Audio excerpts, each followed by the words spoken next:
Señores alumnos, reciban un saludo por parte mía y vamos a continuar con el programa de anatomía patológica, con la primera parte del tema 2 que se refiere a inflamación y reparación. Muy bien. Algunos conceptos importantes vamos a comentar ahora.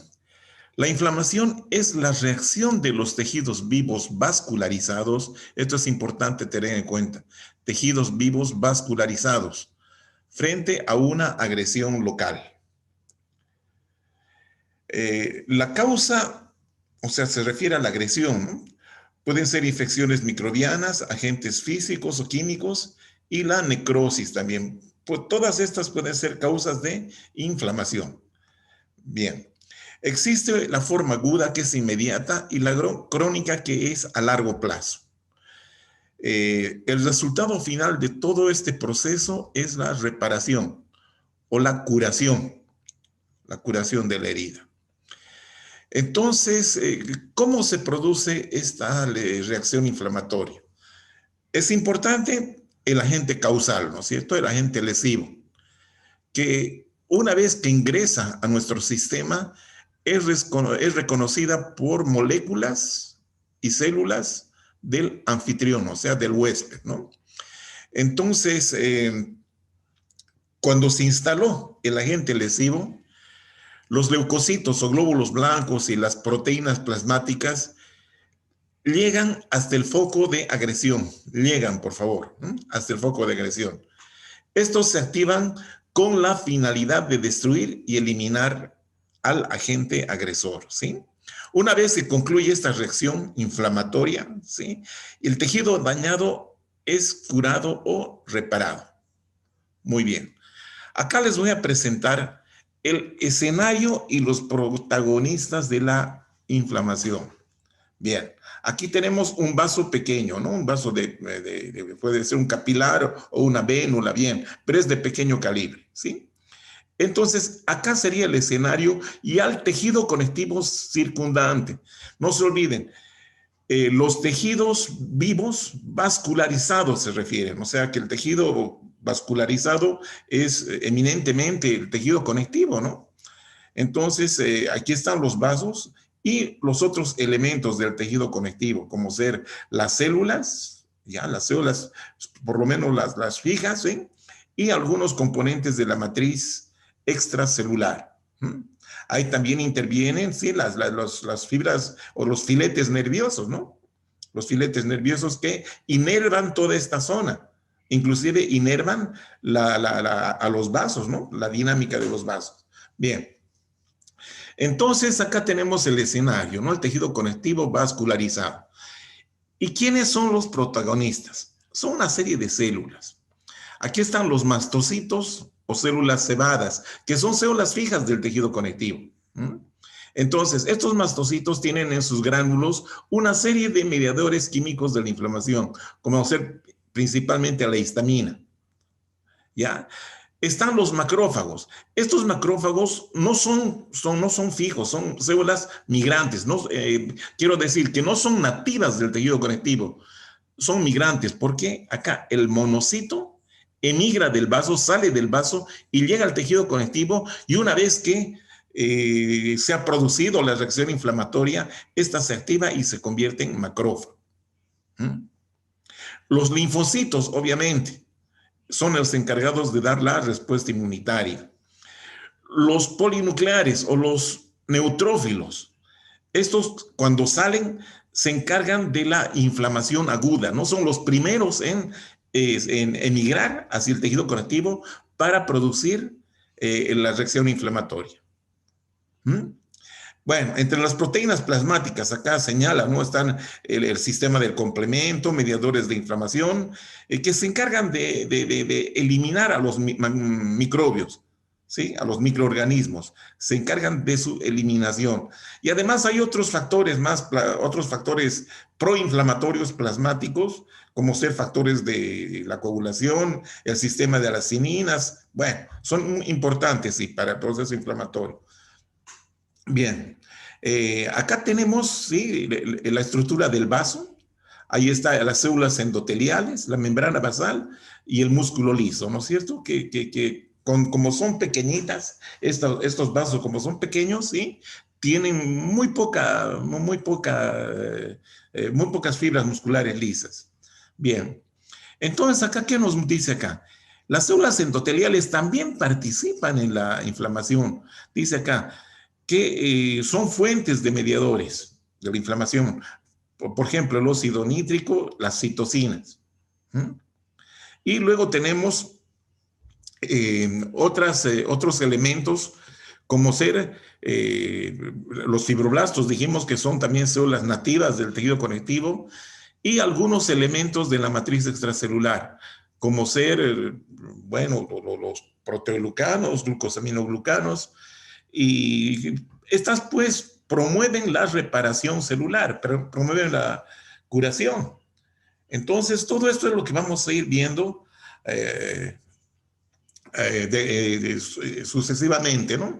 No nos olvidemos también de las plaquetas que son importantes para la coagulación. En caso de que haya una lesión del vaso, ¿no? Estas son importantes porque se encargan de la hemostasia.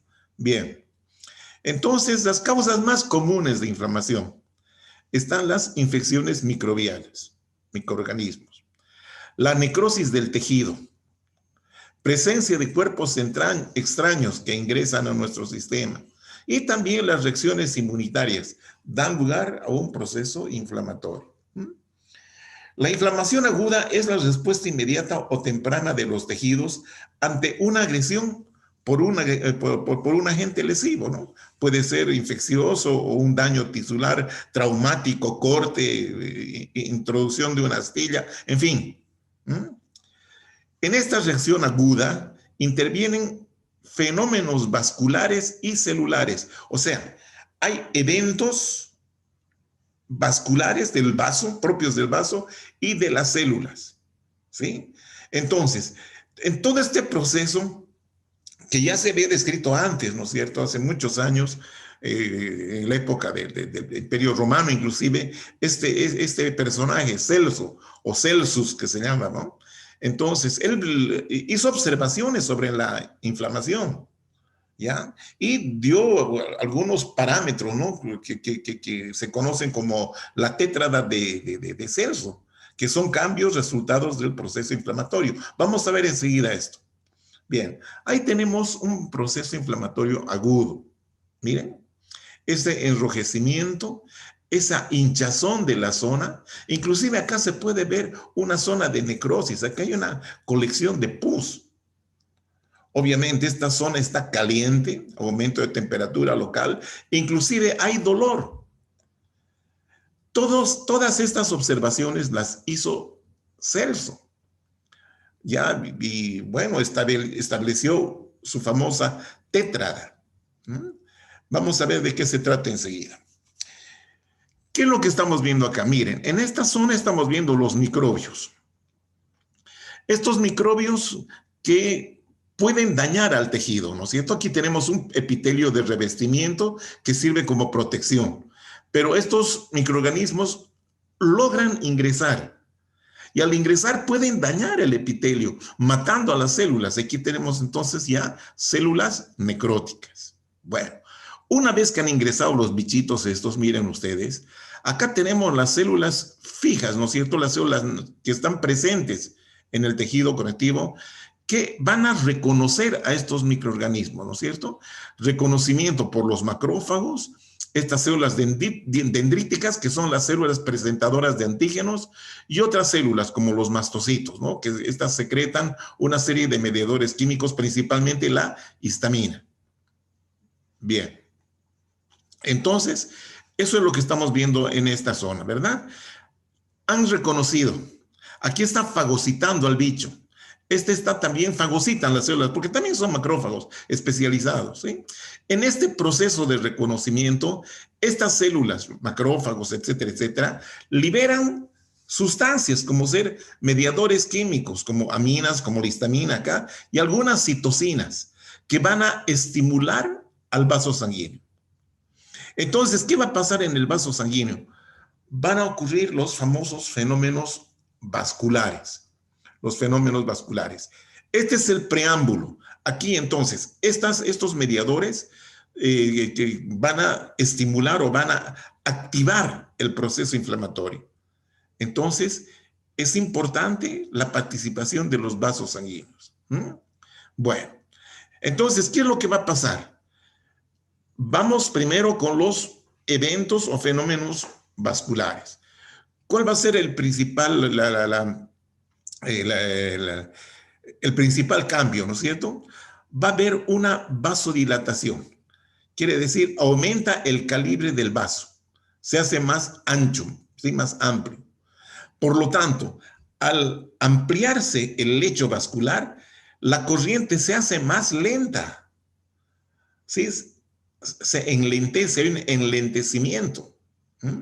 Y además, al ensancharse el vaso sanguíneo, estos espacios entre las células endoteliales se abren, de alguna manera se abren, aumentando la salida, ¿ya?, de sustancias del interior del vaso hacia el tejido conectivo. Eso se llama aumento de permeabilidad. Entonces, en ese aumento de la permeabilidad van a salir, ¿sí?, estas sustancias que están suspendidas en el plasma, ¿ya?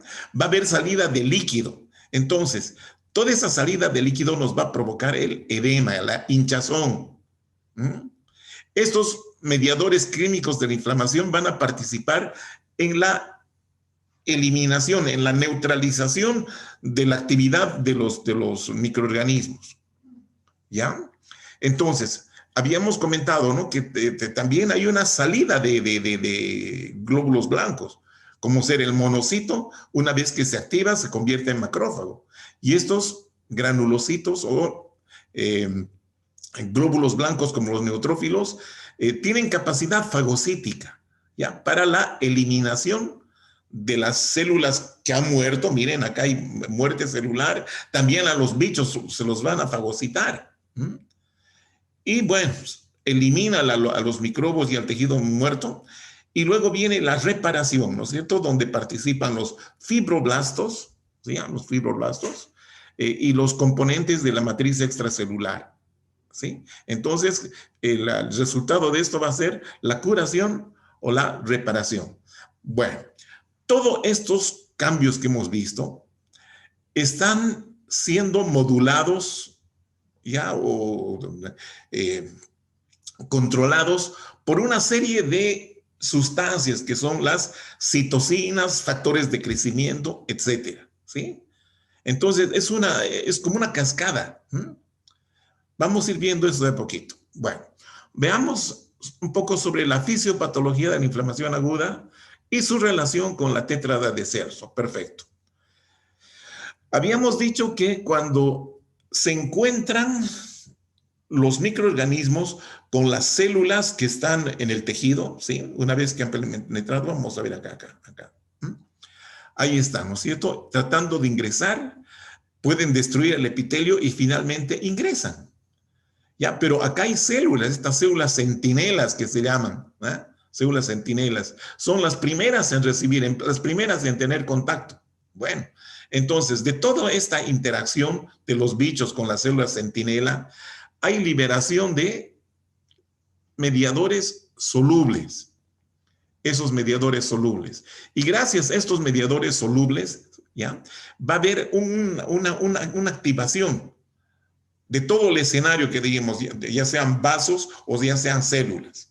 Bueno, y ya conocen ustedes el resto. Bueno, vamos adelante entonces. Va a haber cambios vasculares, o sea, los fenómenos vasculares o los eventos vasculares. ¿Cuáles son estos cambios vasculares? Primero, una vasoconstricción arteriolar de las arteriolitas, arteriolar inicial. Esto es bastante rápido, sí. Una vasoconstricción arteriolar inicial, muy rápida, ¿ya? Luego viene la vasodilatación, ¿ah? Luego viene el aumento del flujo, ¿ya? El flujo aumenta por la vasodilatación, ¿no es cierto? Y disminuye la velocidad del circulatorio, ¿ya? Bueno, entonces vamos con la primera señal de Celso, de la tétrada, ¿no? Esa vasodilatación y el aumento del flujo traen consigo el calor. La zona se torna más caliente, ¿ya? Por la vasodilatación y el aumento del flujo sanguíneo. Eso nos da el calor. Bien. Luego viene el rubor. El rubor viene porque como esas células están, como esos vasos están con su lecho más ampliado, ¿sí? Entonces la sangre ahí medio que se congestiona. Entonces ese lugar se va a tornar de un color rojo más intenso, ¿verdad? Entonces a eso se denomina rubor o enrojecimiento. Dijimos que hay aumento de la permeabilidad. Eso permite que salga líquido y que salgan proteínas, ¿verdad? Entonces se acumulan alrededor de los vasos o en el tejido conectivo, se acumula el líquido, dando lugar a un aumento de volumen, al edema. A eso es llamado tumor. El tumor es el edema localizado, ¿verdad? Entonces, este incremento de la permeabilidad que permite que los leucocitos y proteínas plasmáticas abandonen la microcirculación y muchas de estas sustancias que han salido irritan las terminaciones nerviosas del lugar, o sea, del sitio donde se está produciendo esta reacción inflamatoria. Entonces, muchos de estos mediadores químicos van a irritar a las terminaciones nerviosas, provocando el dolor. Entonces, estos son los 4 componentes de la tétrada de Celso: calor, rubor, tumor, dolor. Y posteriormente, hubo un autor alemán, Rudolf Virchow, que aumentó un quinto componente, que es la impotencia funcional. O sea que una zona que está inflamada va a perder su capacidad funcional original. Pongamos un caso. Si ustedes tienen una zona de inflamación en uno de sus dedos, en el pulgar o en el índice de la mano derecha, por decirles algo, ¿sí? El calor, el dolor, rubor, etcétera, etcétera, no van a permitir un movimiento ágil de esa zona, ¿verdad? Entonces ahí se expresa este otro punto que es la impotencia funcional. Muy bien. Entonces, seguimos con los cambios vasculares. Aquí vamos a hacer una comparación en el flujo. Este es el flujo normal y este es el flujo durante un proceso inflamatorio. Miren, lo normal. Ahí está la matriz extracelular, este es el lecho capilar, este es el extremo arterial y el extremo venoso. Ahí están las células centinelas residentes, ¿no es cierto? Linfocitos, macrófagos, células cebada, puede haber una que otra por ahí. Pero ¿qué es lo que ocurre cuando hay agresión? Cuando hay el proceso inflamatorio. Dilatación arteriolar, miren, se dilata. Y todo el lecho también se dilata, el lecho capilar y las vénulas también. Comparen, ¿no es cierto? Entonces, esta vasodilatación hace que el flujo, la circulación, se haga más lenta, ¿ya? Acumulándose. Hay una especie de rémora sanguínea en la circulación, es más lenta. ¿Ah? Entonces, esto aprovecha para que las uniones intercelulares de las células endoteliales se abran, ¿no? Por lo tanto, esas aberturas aprovechan los líquidos, las proteínas para salir aquí a este espacio extravascular, ¿no? Ahí estamos viendo, miren, hay fuga de proteínas plasmáticas y líquidos produciendo el edema. Ahí estamos viendo la migración de los glóbulos blancos, aquí de los neutrófilos, ¿no es cierto? Esto se llama leucodiapedesis o migración simplemente. Y miren, las células inflamatorias son mucho más numerosas que en situación normal. Bien. Mecanismos del aumento de la permeabilidad. Bueno, vamos a ir recapitulando de a poquito. Fenómenos vasculares o cambios vasculares. Hemos dicho una vasoconstricción arteriolar transitoria, rapidísima, así. Luego viene la vasodilatación. La vasodilatación. Esa vasodilatación trae como consecuencia la disminución de la velocidad de la circulatoria, ¿sí? Eso sí, se va. Y por tanto, acumulación en ese sitio que está dilatado, ¿no? La sangre se acumula. Y esto da lugar al aumento de la permeabilidad. ¿Y cuáles son los mecanismos para que aumente la permeabilidad? Ahí tenemos la membrana basal del capilar, ¿no? El endotelio, y aquí estamos viendo la luz del vaso, ¿no? Por donde están circulando leucocitos, proteínas plasmáticas, etc. Bien. Entonces, ¿qué es lo que ocurre? Esto en una situación normal, ¿ya? En el caso de la inflamación, el aumento de permeabilidad se puede producir por la retracción de las células endoteliales. Miren, estas tienen cierto tamaño, pero aquí disminuyen de tamaño. Miren, medio que se encogen, se retraen. ¿Ya? Y esta retracción de las células endoteliales es inducida por mediadores químicos, como ser la histamina. La histamina, ¿ya?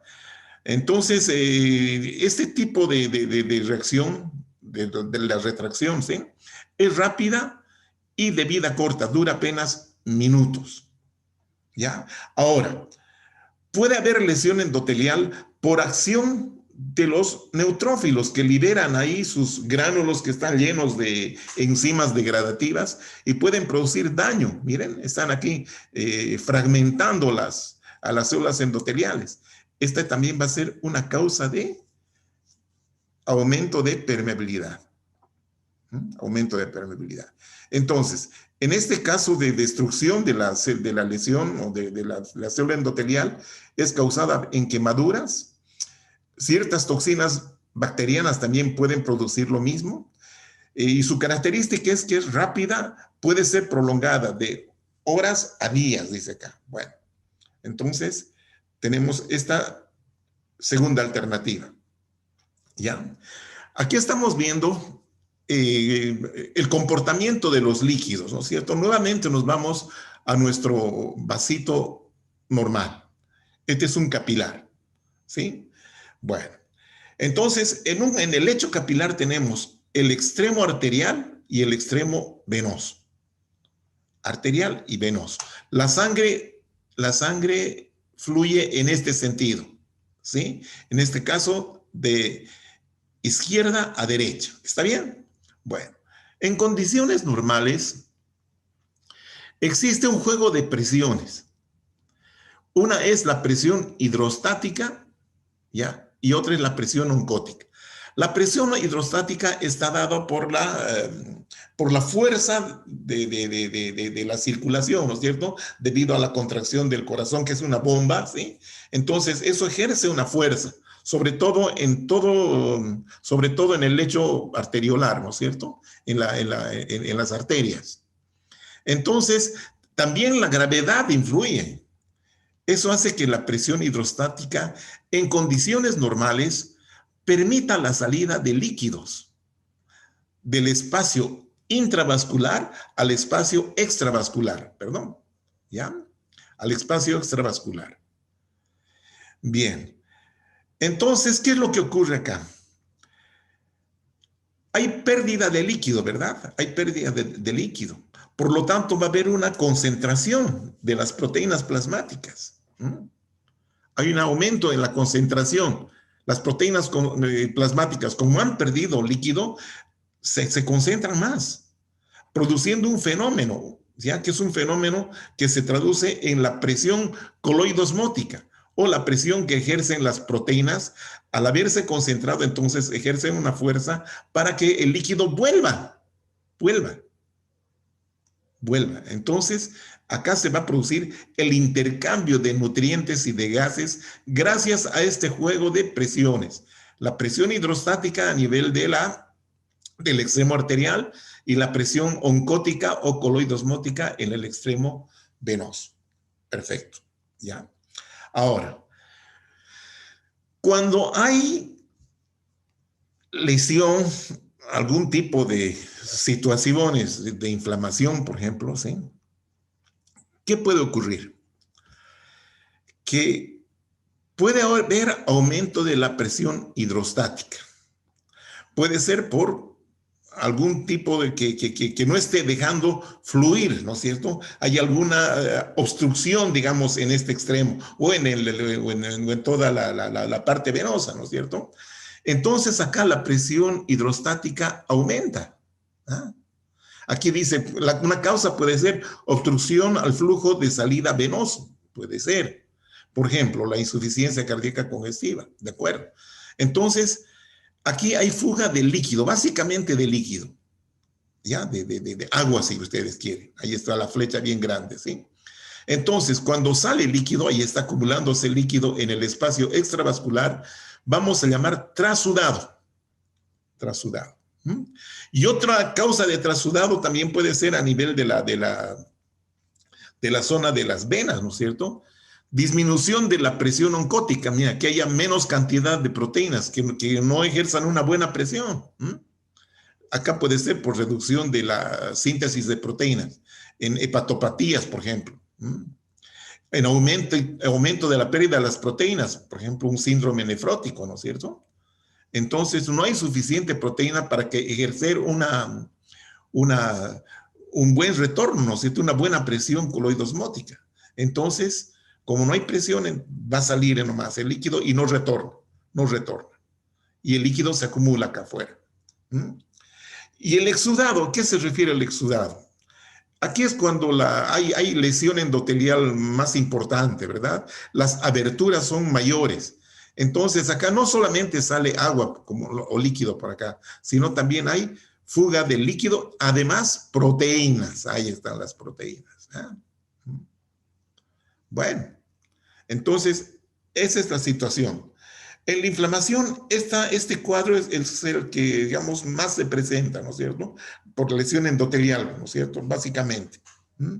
Hay vasodilatación, éstasis, cuando se enlentece el flujo, ¿ya? Ahí estamos viendo, hay aumento de los espacios interendoteliales, y esto aprovechan, ¿no es cierto?, el líquido, las proteínas para fugar. Y cuando hay líquido y exudados, líquido y proteínas, se llama exudado, ¿no? Y esto ocurre en la inflamación. Bien. Reacciones vasculares en la inflamación aguda. ¿Ya? Aquí volvemos otra vez a los cambios vasculares. Cambios en el flujo y en el calibre, dice.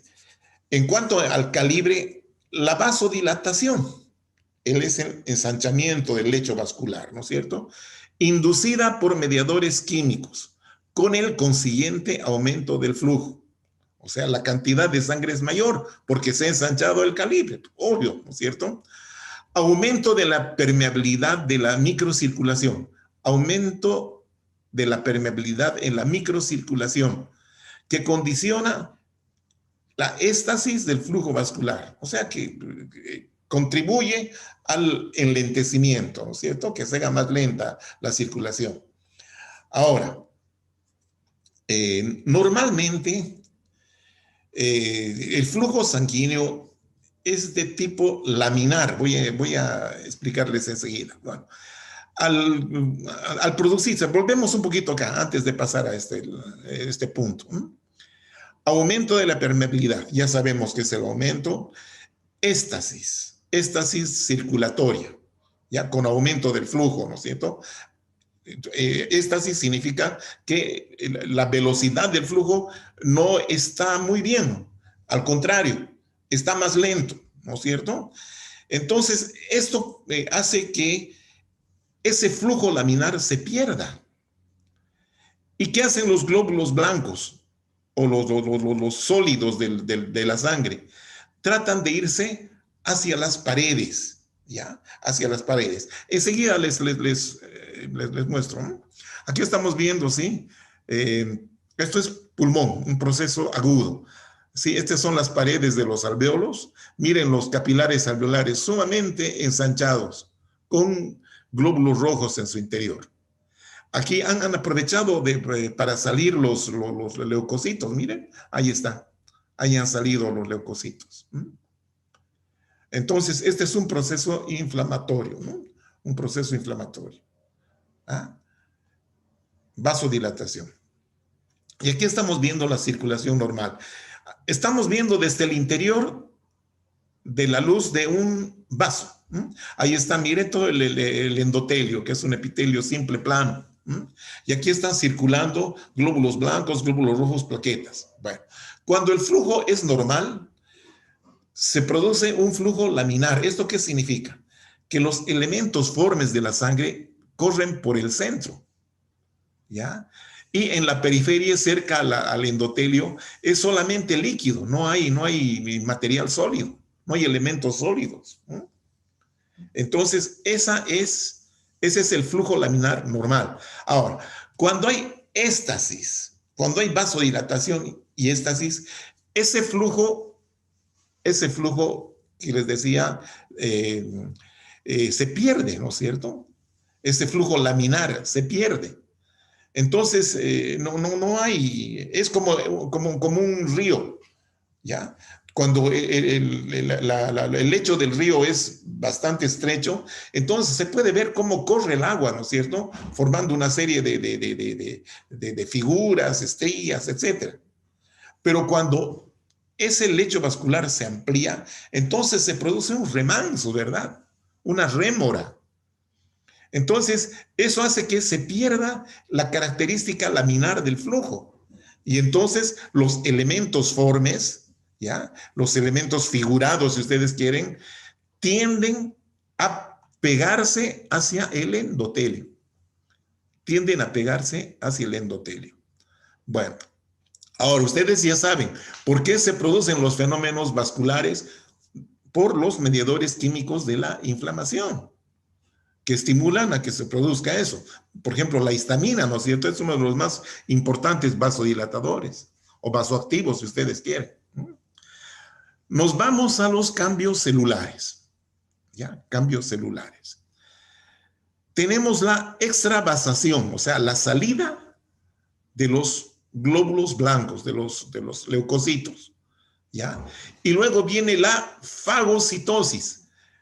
Estos fagocitos van a tratar de comerse, de eliminar, de limpiar esa zona que está en conflicto. Bien. Entonces, para que ocurra esta extravasación, ¿sí? Tiene que haber ciertos mecanismos que ocurren dentro del vaso. Estas son la marginación. Significa que los elementos formes, los elementos figurados, tienden a irse hacia la pared, ¿sí? Hacia el endotelio. Ya no van por el centro, se van hacia el endotelio y empiezan a rodar ahí como bolitas, ¿sí? Encima del piso, así, como una pelota que podemos hacer rodar por el piso, ¿no es cierto? Y ruedan hasta que llega un momento en que se fijan a ese endotelio, se fijan. Eso se llama adhesión, ¿sí? Son fenómenos celulares, aquí en este caso de los leucocitos. Primero se marginan, luego empiezan a rodar y luego se adhieren. Vamos a ver eso. Después que se han adherido, viene la salida de los leucocitos hacia los tejidos. Esto se llama leucodiapedesis o migración. Vamos, seguimos con esto. Y luego que han salido y han migrado, ¿sí? Estos todavía tienen que seguir migrando, ¿sí? Esto se llama ya la quimiotaxia, que es una vez que han salido del vaso, una vez que se ha producido la leucodiapedesis, estos leucocitos tienen que ir al sitio de lesión, al sitio de conflicto, para cumplir su cometido, ¿no? Que es la fagocitosis. La quimiotaxia. Esta quimiotaxia también se lleva a cabo gracias a los agentes quimiotácticos que se llaman, ¿no? Son también mediadores químicos. Bien, ahí estamos viendo, miren este vasito. Ahí está la pared del vaso. Miren, una pared delgadita, pero muy ensanchado este vaso. ¿Ah? Aquí hay una vasodilatación. Y acá miren los leucocitos, los neutrófilos principalmente, están en el margen. Eso se llama la marginación. Estos ya han salido, ya están en el tejido estos, miren, ya han salido. Aquí está en un proceso de inflamación activa. Ahí estamos viendo también, ¿sí? Ahí está un vasito bastante dilatado, ¿ya? Y aquí los leucocitos saliendo, ¿sí? Ahí están saliendo. Aquí ya han salido. También se han extravasado glóbulos rojos. Claro, ¿por qué no?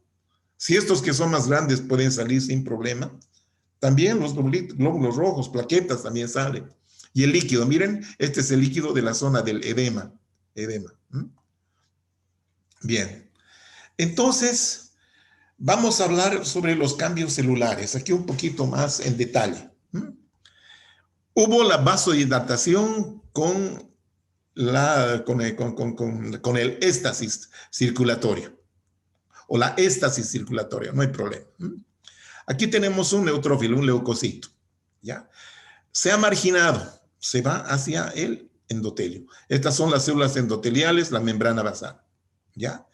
Se va, y una vez que llega hacia las proximidades del endotelio, ¿sí? Este empieza a rodar, así como una bolita en un pavimento. Entonces, una vez que hay este contacto, y gracias a los mediadores químicos, estas células endoteliales expresan unos receptores.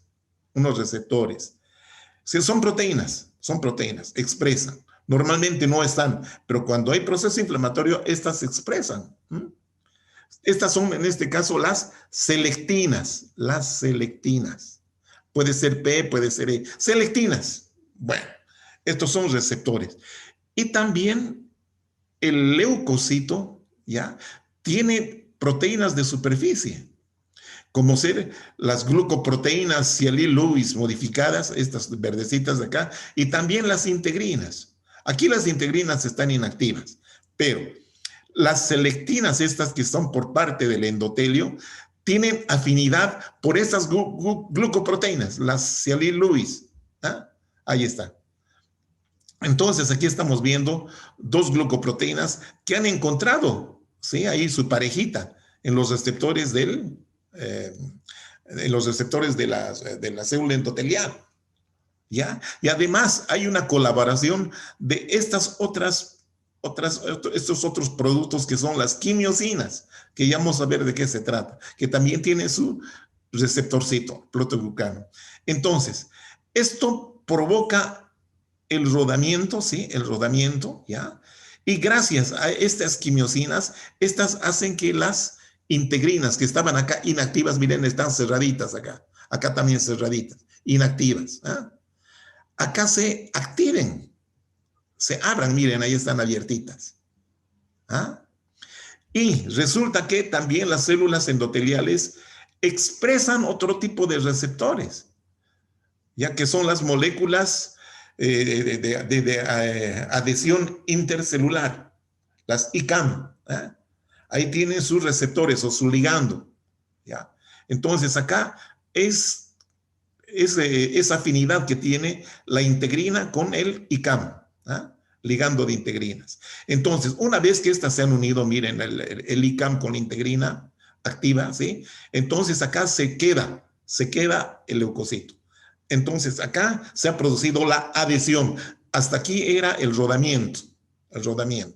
La marginación, rodamiento, adhesión. Una vez que se ha detenido, entonces empieza a haber una serie de interacciones, digamos, entre las proteínas de superficie, tanto del leucocito como de la célula endotelial. Y aquí también interviene el aumento de la permeabilidad que hace que se abran estos espacios interendoteliales para que se pueda producir la salida del leucocito. Y aquí se está produciendo la transmigración o la leucodiapedesis. ¿Ya? Pero resulta que los bichos están acá. ¿Eh?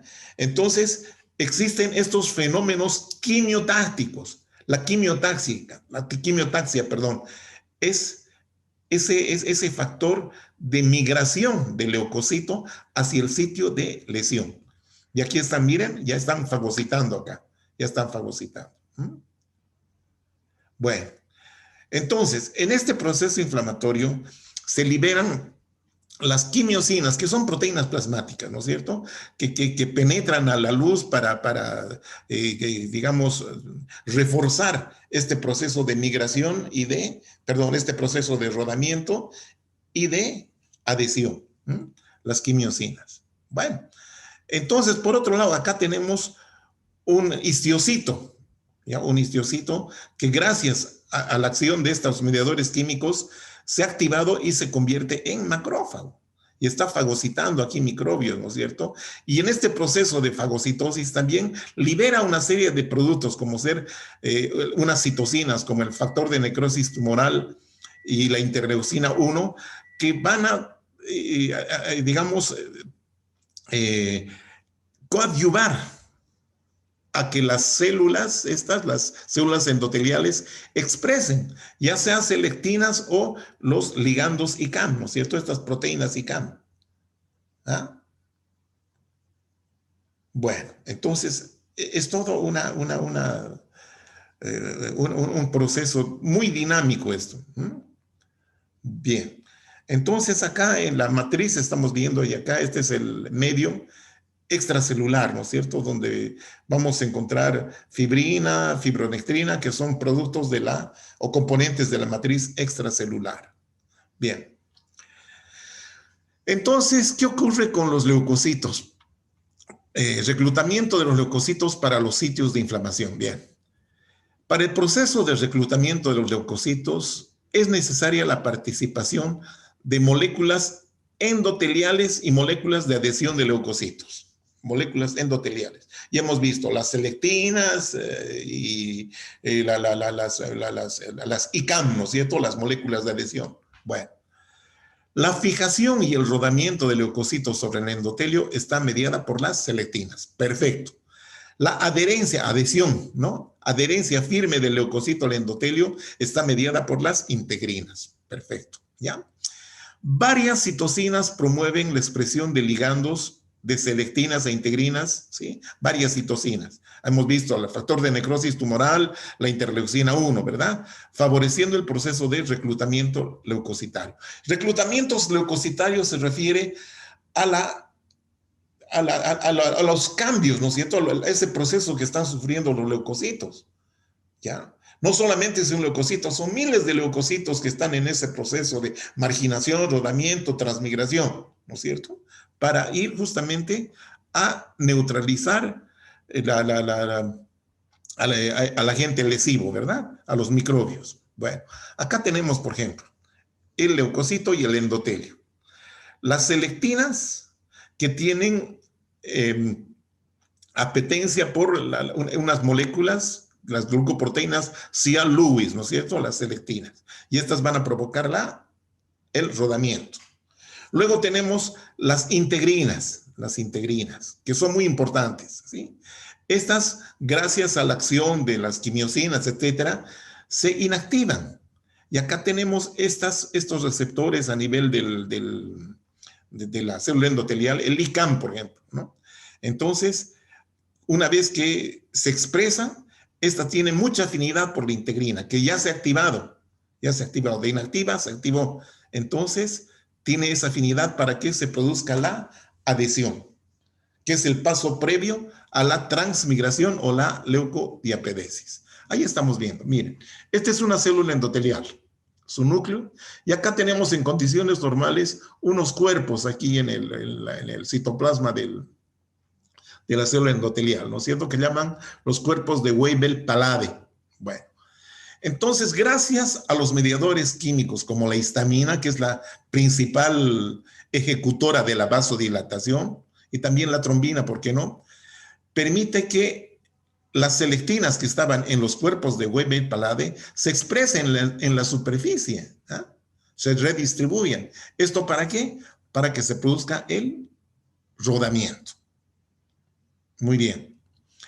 Entonces, acá tenemos otra situación, ¿no es cierto? Que bueno, es el mismo escenario y en el mismo show. Ahí tenemos la célula endotelial.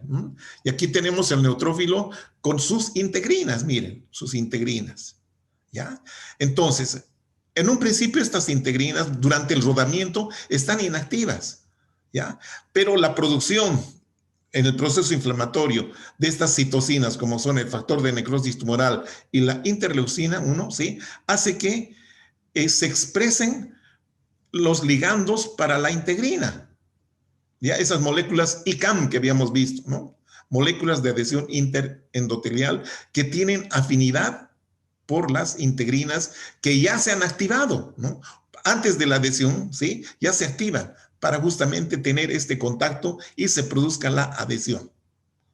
Ahí estamos viendo, miren, ahí están las quimiosinas inactivas y aquí las integrinas inactivas, y gracias a las quimiosinas, estas permiten que se activen las integrinas.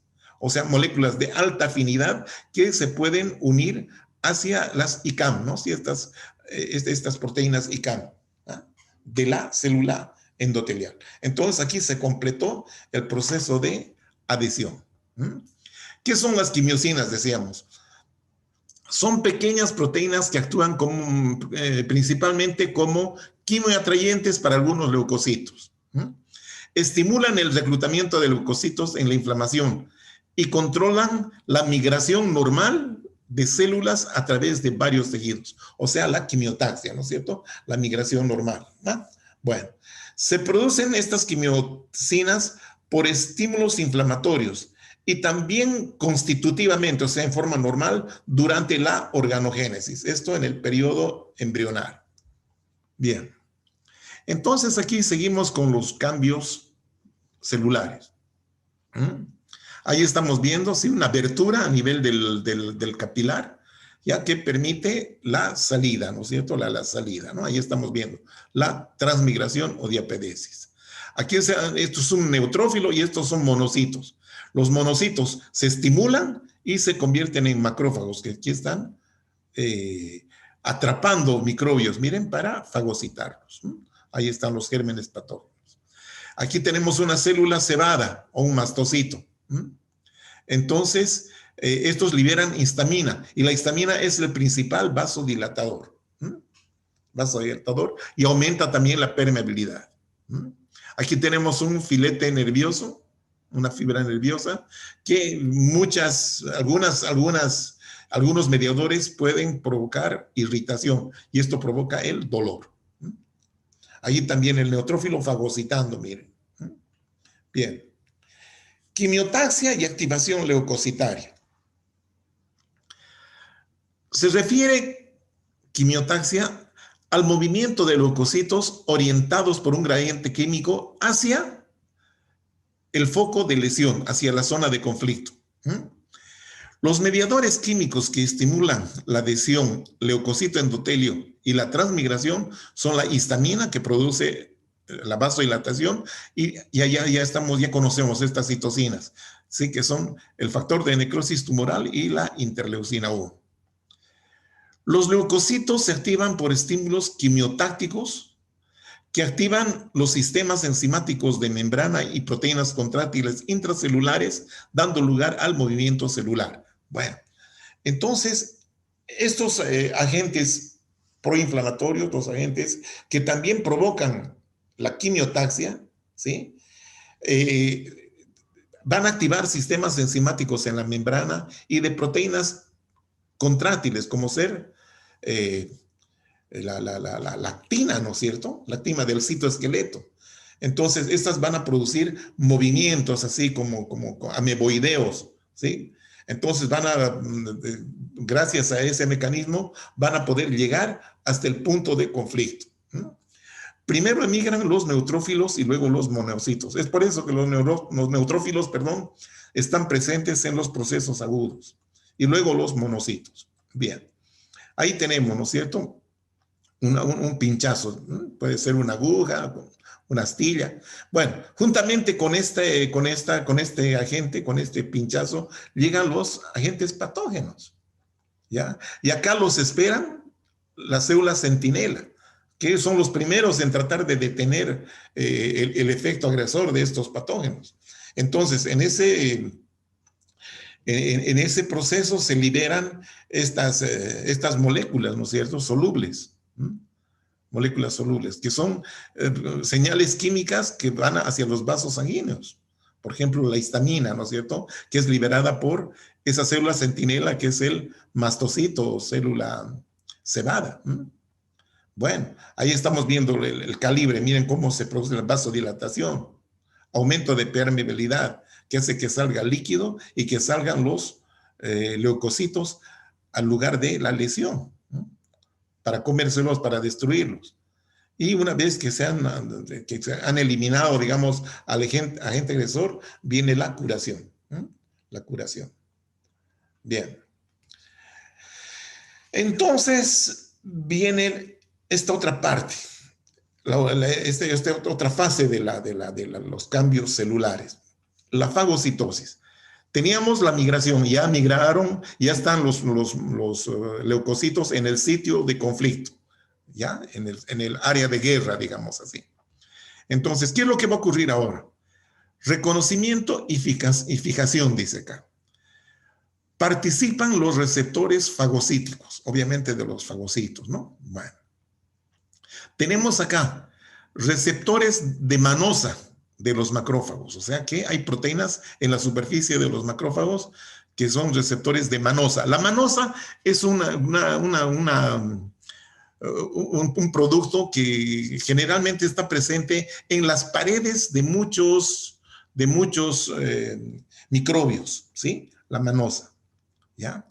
También tenemos receptores depuradores de los macrófagos, ¿ya? Que se encargan de depurar, digamos, de limpiar, ¿no? Receptores de opsoninas, ya vamos a ver qué son las opsoninas, ¿no? Aquí estamos dando como ejemplo, ¿sí? Tenemos el fragmento FC de la IgG y la fracción C3 del complemento, C3b del complemento. Bien.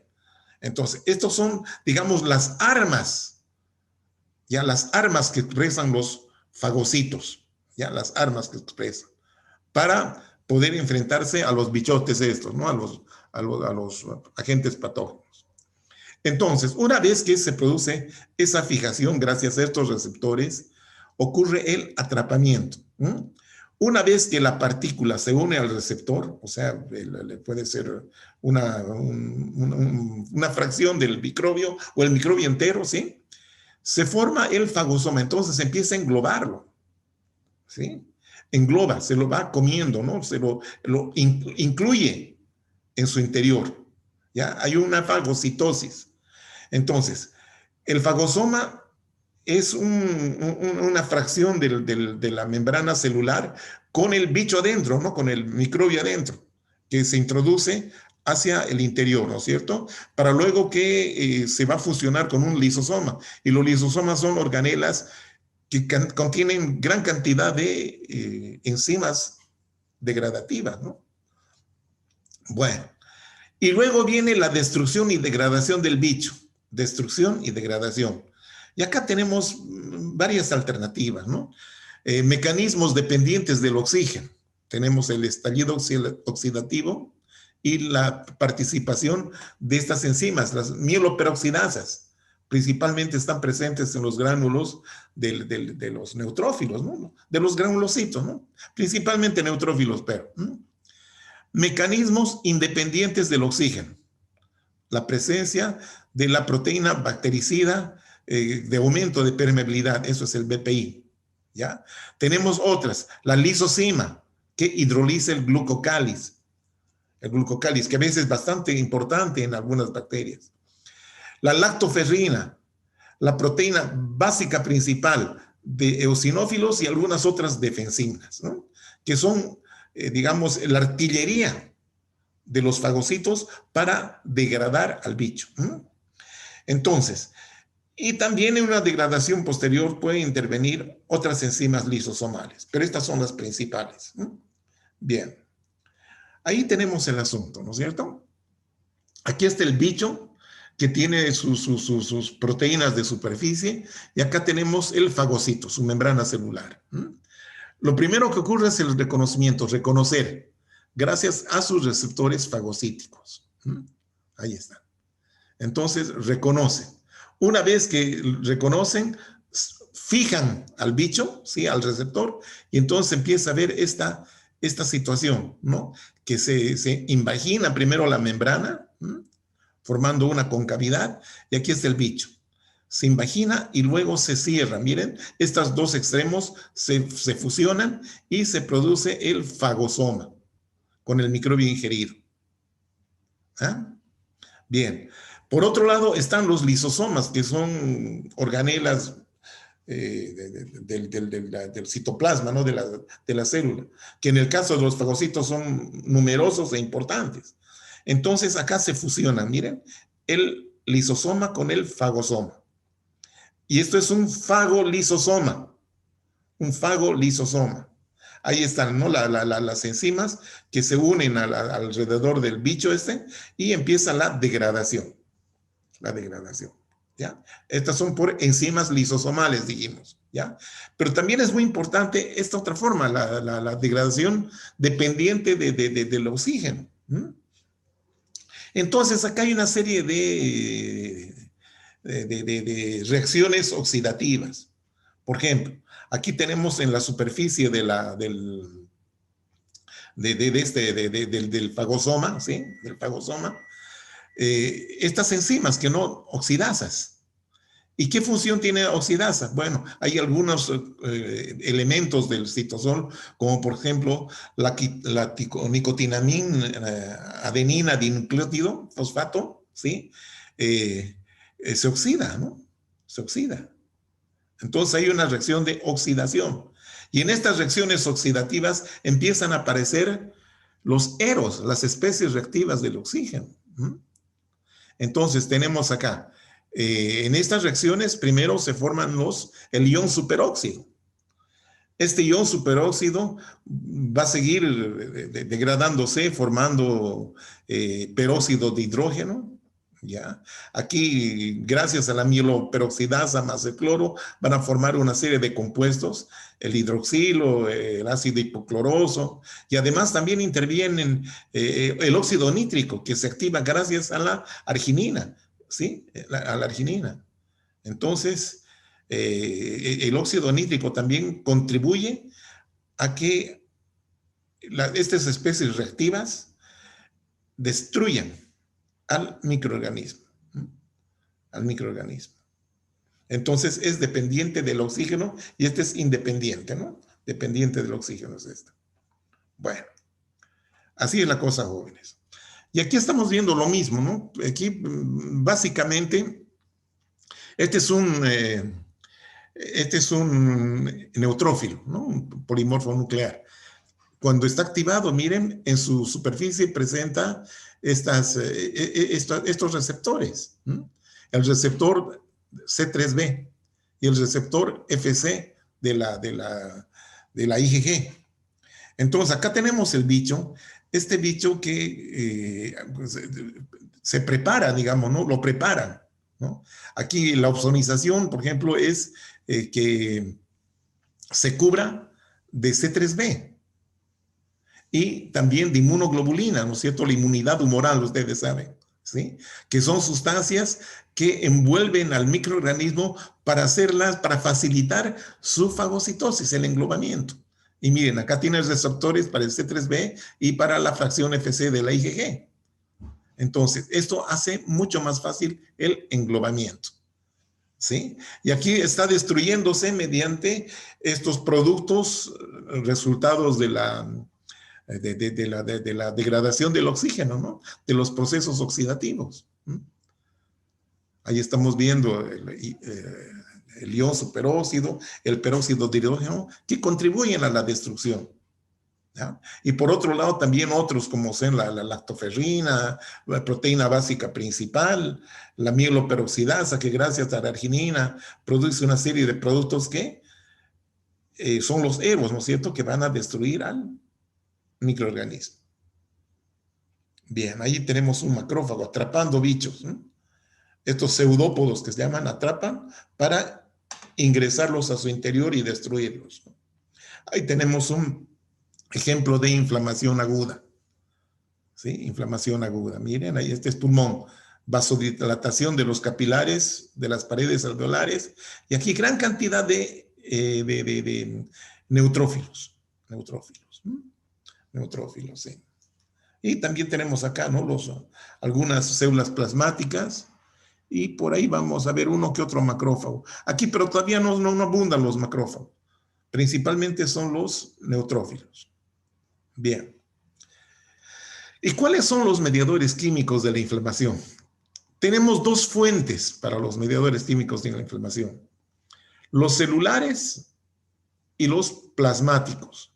¿Ya? Los celulares y los plasmáticos. Los mediadores celulares. Tenemos dos tipos. Los preformados, o sea que ya existen, ya están.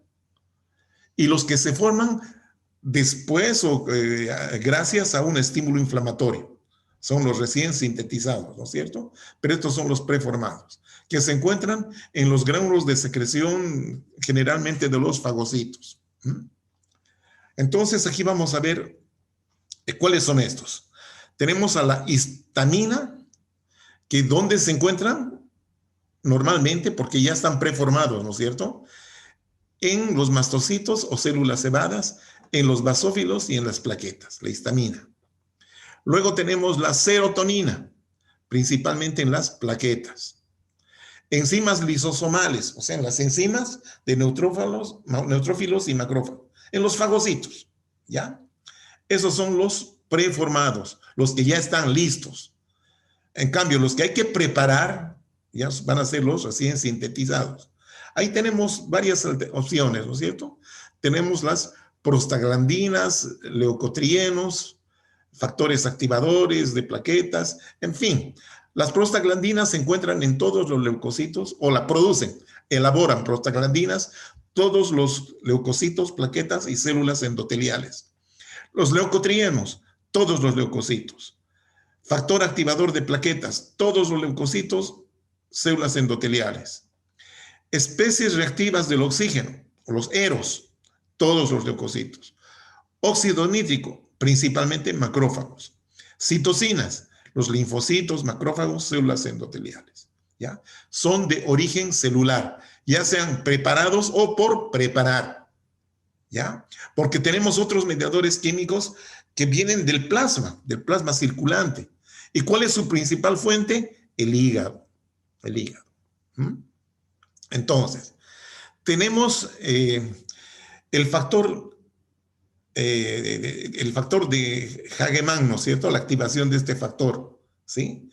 Que como resultado nos da la activación del sistema de cininas con su principal producto activo, que es la bradicinina. Y esta bradicinina es la que se encarga de irritar a las terminaciones nerviosas, causando el dolor. Sistema de la coagulación o el sistema fibrinolítico.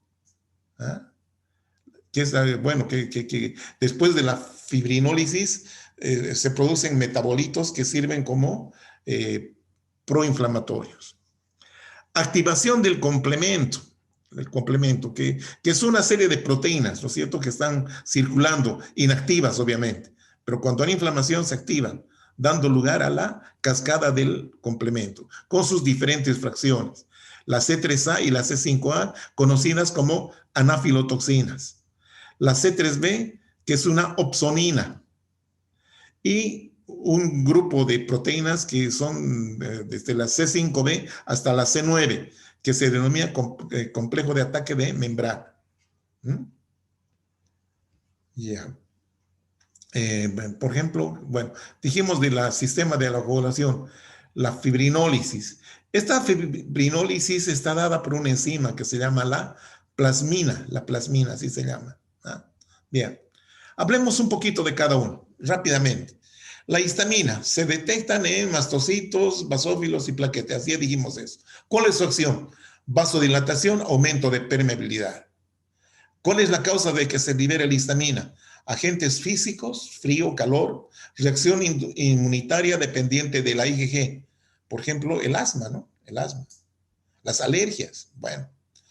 También por el estímulo de anafilotoxinas. Ya saben cuáles son las anafilotoxinas. Estas dos.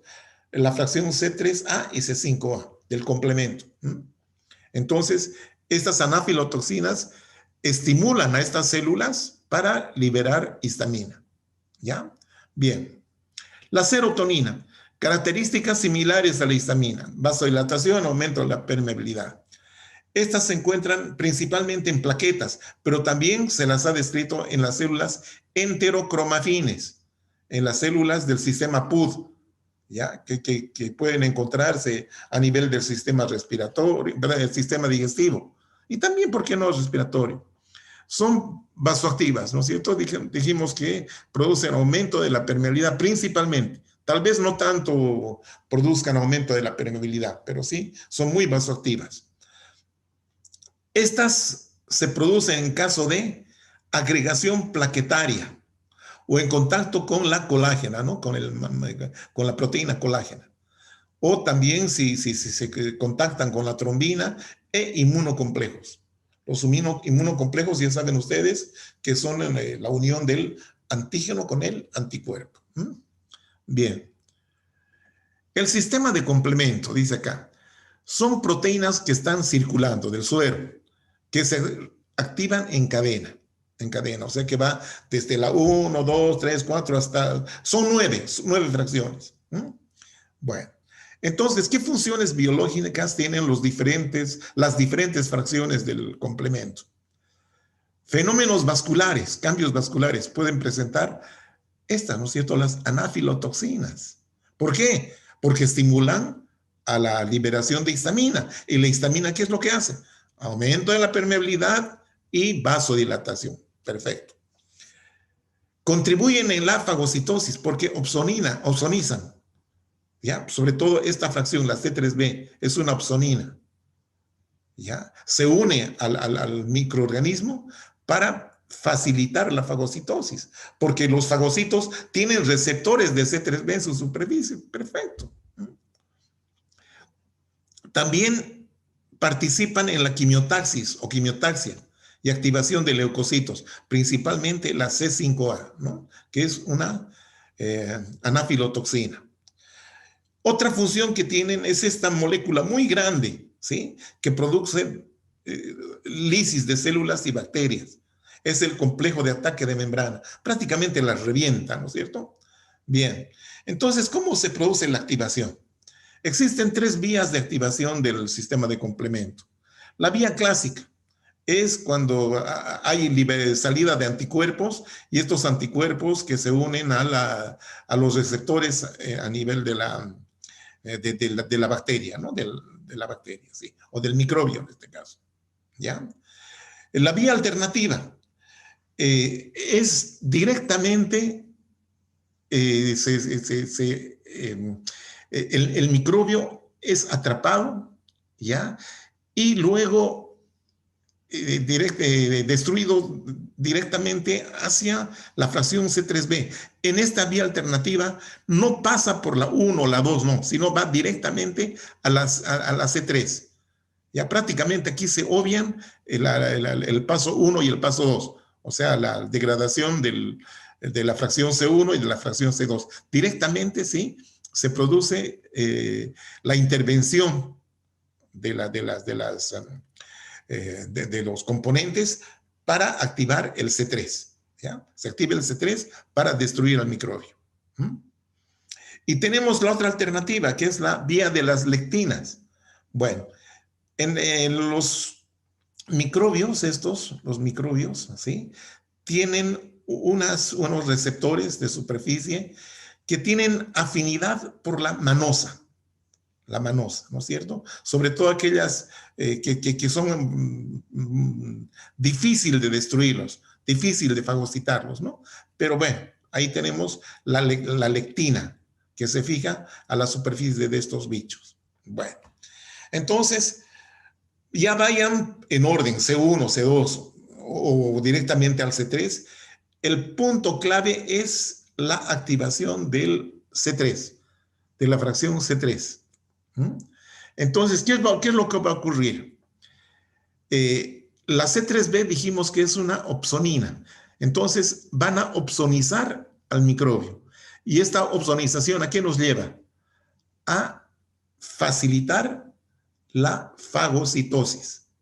La fagocitosis. ¿Ya? Pero aquí también hay una pequeña fraccioncita, que es la C3a, que es una anafilotoxina, que tiene su receptor en los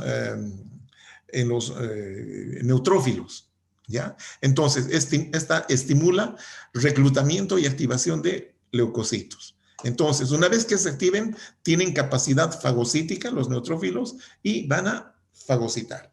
Entonces, esta, la C3 A y la C5A participan en la inflamación. En la inflamación. Son las anafilotoxinas en la inflamación. Porque activan a los leucocitos, por lo tanto, estas son, digamos, tienen capacidad de fagocitar y también de liberar, obviamente, sus productos, ¿no? Las enzimas. La C3B es una opsonina, ¿no es cierto? Y hay los macrófagos, por ejemplo, que tienen receptor de la C3B. Y al tener ese receptor de la C3B y esa C3B que está, digamos, unida al bicho acá, miren, ahí C3B, C3B. Como tiene ese receptor, entonces esto facilita su englobamiento, fagocitosis del microbio. ¿Ah? Y acá tenemos el complejo de ataque de membrana, que son varias fracciones, ¿no? La C5B, la C6, la C7, la C8 y la C9. Ya, esto forma una especie de un conglomerado de proteínas que van a perforar al bicho y otras células y de esa manera reventarlo. Lisis del microbio, ¿no? Complejo de ataque de membrana. Bien. El sistema de coagulación activa el sistema de cininas. ¿Ya? Entonces, en este proceso de la coagulación se activan una serie de enzimas, ¿no es cierto? Por ejemplo, el plasminógeno se activa para formar la plasmina, la protrombina en trombina y luego los productos del sistema de complemento, que ya los conocemos. En el sistema de cininas funciona por activación del factor de Hagemann, el factor 12 de la coagulación. Esto puede ser generalmente por contacto, ¿no? Por contacto con la colágena, con las proteínas, ¿no? Con la proteína colágeno. Entonces se activa este factor de Hagemann, ¿no? Entonces, el producto final de este sistema de las cininas es la bradicinina, que produce vasodilatación, aumento de la permeabilidad vascular, contrae el músculo liso y produce dolor. O sea que también la bradicinina, dijimos ya antes, ¿no? Es la que estimula a las terminaciones nerviosas, ¿no? Produciendo dolor. ¿No? Bien. Entonces acá tenemos las acciones del factor Hagemann, el factor 12, ¿ya? ¿Qué es lo que ocurre acá? Para que se active este factor 12, intervienen varios elementos, ¿ya? Aquí están, por ejemplo, el colágeno que está presente en la membrana basal. Cuando al menos se destruye la membrana basal, ¿no es cierto? Queda expuesto el colágeno. Plaquetas activadas también pueden activar el factor 12. Y siempre existe un cofactor, que es el cininógeno de alto peso molecular. Entonces, todo esto contribuye a que el factor 12 se active y tengamos acá el factor 12 activado. Y este factor 12 activado, ¿qué efectos va a tener? Por ejemplo, tenemos una enzima inactiva, que es la precalicreína, ¿ya? Una vez que se activa por el factor 12A, se convierte en calicreína. Y esta calicreína va a desencadenar la cascada de las cininas, ¿sí?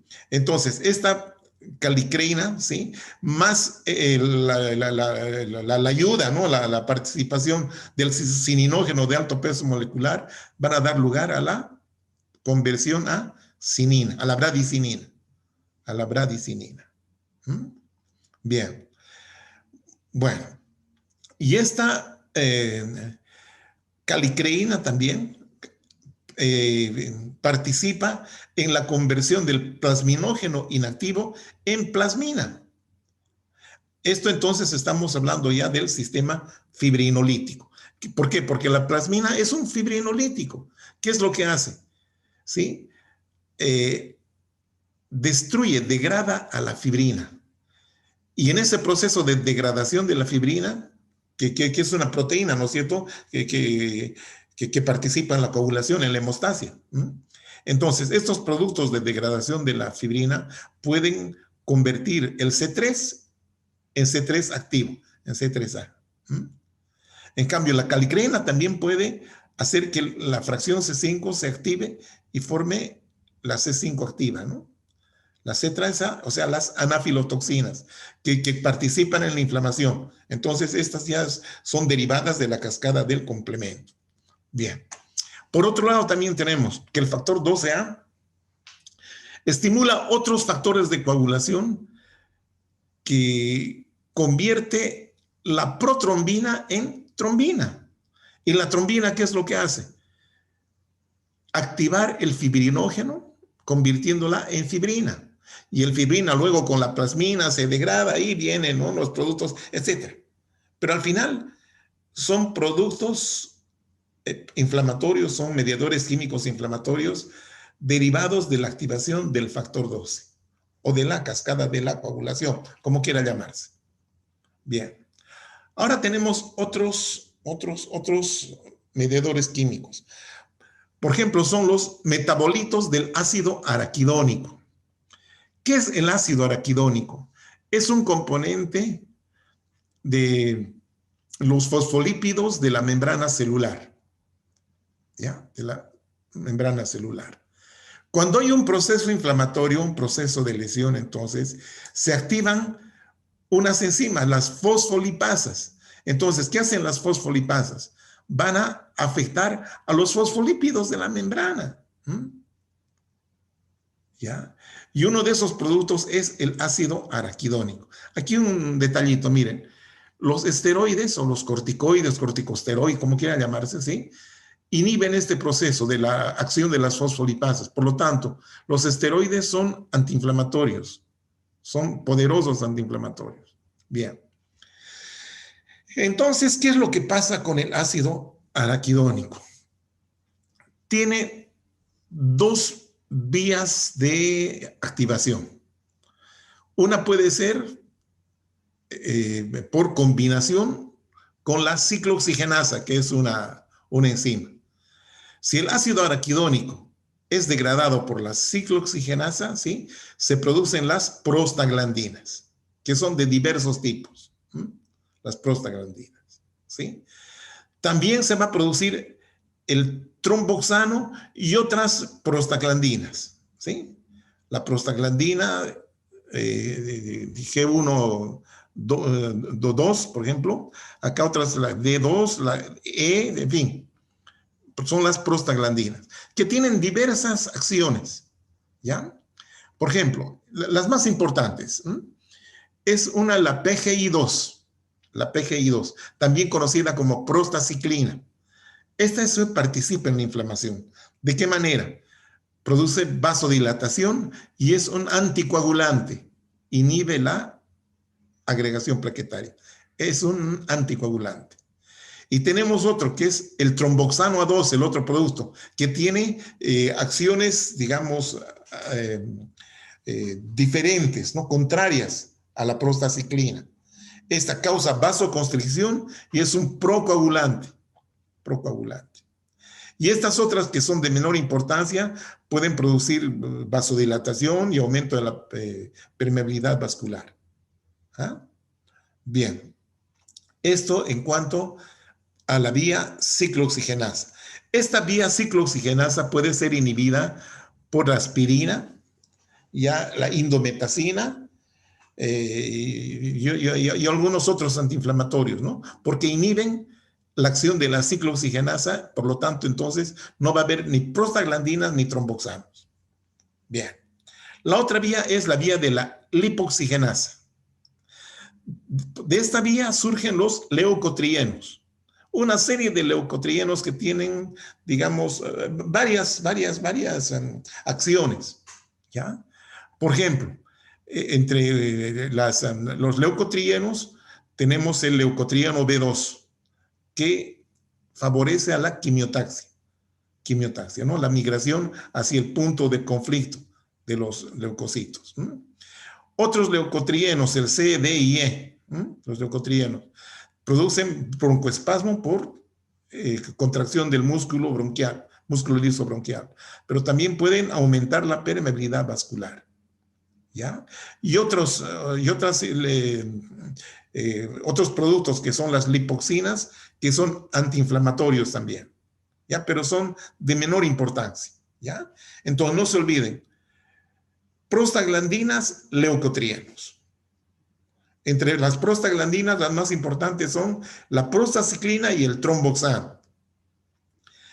Y por la vía de la lipoxagenasa es el leucotrieno B4, es el más importante. Bueno, seguimos. Las citocinas son productos, ¿no? Producidas por las células. Son producidos principalmente, dice acá, por linfocitos y macrófagos activados. Cuando son producidas por linfocitos se llaman linfocinas y por los macrófagos se llaman monocinas. Bien. Su secreción es estimulada por endotoxinas, productos bacterianos, ¿no es cierto? Inmunocomplejos, toxinas de otro tipo, lesiones físicas, etc.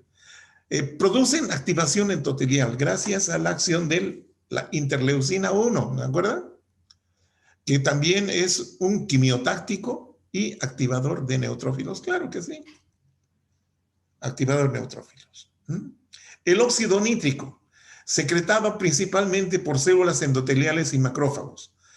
Actúa solo en las células más cercanas al punto donde se originó, por lo que tiene una vida media corta, segundos.